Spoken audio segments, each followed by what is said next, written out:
আজকে আমার জন্য একটা সারপ্রাইজ আনা হয়েছে, তো আমি গুটি গুটি প্রায় ফ্রিজের দিকে এগিয়ে যাচ্ছি। এই যে দেখেন, এটাই হচ্ছে আজকে আমার সারপ্রাইজ।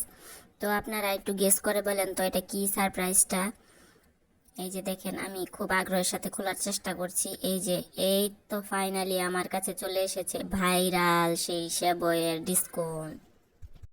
চতুর্দিকে ভাইরাল হয়ে গেছে এই আইসক্রিমটা, তাই অনেক আমারও ইচ্ছা ছিল যে আমিও এটা ট্রাই করব আর আপনাদের সাথে শেয়ার করব। তো ফাইনালি আমি এটা ট্রাই করেই ফেললাম। দোকানে গিয়ে ভাইরাল আইসক্রিম বললেই এটা দিয়ে দেয়। তো এই যে দেখেন, আমি খুব আগ্রহের সাথে খুলছি। এই তো গাইস দেখেন, যেমন দেখেছিলাম ঠিক সেই রকমই।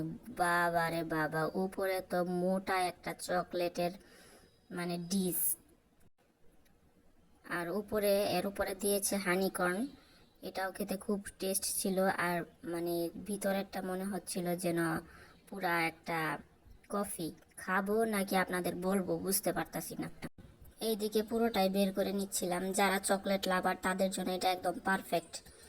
আর এই যে কামড়ে কামড়ে কফির ফ্লেভার পাচ্ছি, আর যারা কফি খেতে পছন্দ করেন তাদের জন্য এটা বেস্ট। আর এই দিকে দেখেন, ওই যে মেল্টিং চকলেটটা বের হতে শুরু করেছে। এই যে দেখেন, মেল্টিং চকলেটটা বের হচ্ছে। এই যে অলরেডি বের হয়ে গড়িয়ে পড়ছে। তো এটা অনেক টেস্ট ছিল।